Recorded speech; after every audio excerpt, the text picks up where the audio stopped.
এয়া আমাৰ সৰ্বোদয় গাঁও আৰু আমি প্ৰধানমন্ত্ৰীৰ যি ঘোষণা লকডাউন কৰা হৈছে গোটেই দেশকে, সেইমৰ্মে আজি আমি আমাৰ গাঁৱৰ সোমাই যোৱা যি পথত আমি এনেদৰে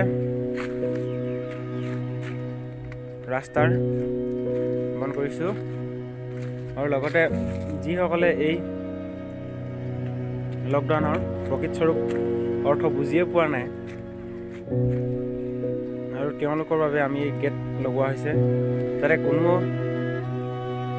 ব্যক্তি আহি পিনে যাতে আমাৰ গাঁৱত প্ৰৱেশ নকৰে। দেখিছে আজি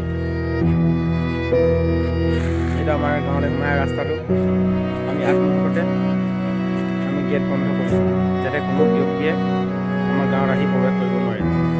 আমাৰ এই সিদ্ধান্তই গাঁৱৰ সকলো মানুহৰ বাবে উপযোগী হৈ পৰিব বুলি আমি সকলোৱে আজি এই গাঁৱত কোনো যাতে ব্যক্তি আহিব নোৱাৰে সেইবাবে আমি এই গেটখন লগোৱা হৈছে আৰু যাতে কোনো ব্যক্তি ইয়াত প্ৰৱেশ কৰিবলৈ নোৱাৰে। আৰু সকলোকে আশা কৰিছোঁ যাতে সকলো গাঁওবাসীয়ে যাতে আমাৰ এই গাঁওখনৰ দৰে বেলেগ গাঁৱে যাতে এই ধৰণৰ যদি ব্যক্তিক্ৰম যদি প্ৰচেষ্টা হাতত লয় তেতিয়াহ'লে বহুতো ভাল ফলাফল হ'ব বুলি ক'ব পাৰি। এতিয়া সকলোৱে নিজৰ নিজৰ কৰ্তব্য পালন কৰি ঘৰতে থাকক। আমি ঘৰতে এতিয়া উভতি যাম।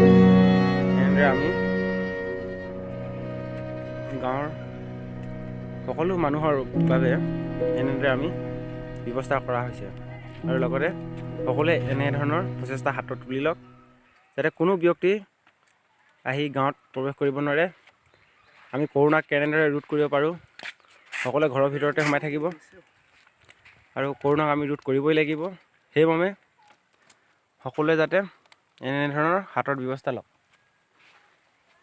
কৰোণাৰ সৈতে যুঁজিবৰ কাৰণে সকলোৱে সচেতনতা অৱলম্বন কৰক আৰু ঘৰতে সোমাই থাকক সকলোৱে। এয়া দেখিছেই কেনেধৰণৰ আৰক্ষীৰ হাতৰ পৰা লাঠি চাৰ্জ খাবলগীয়া হৈছে। সেইমৰ্মে আমি বেনাৰ পোষ্টাৰ লগাই আমি কৰোণাৰ বিৰুদ্ধে যুঁজ দিবলৈ গৈ আছোঁ যাতে সকলোৱে নিজৰ সজাগ আৰু সচেতনতা বজাই ৰাখক। সকলোৱে ঘৰৰ ভিতৰতে সোমাই থাকক। এনেদৰে আমি বেনাৰ লগোৱা হৈছে। ধন্যবাদ।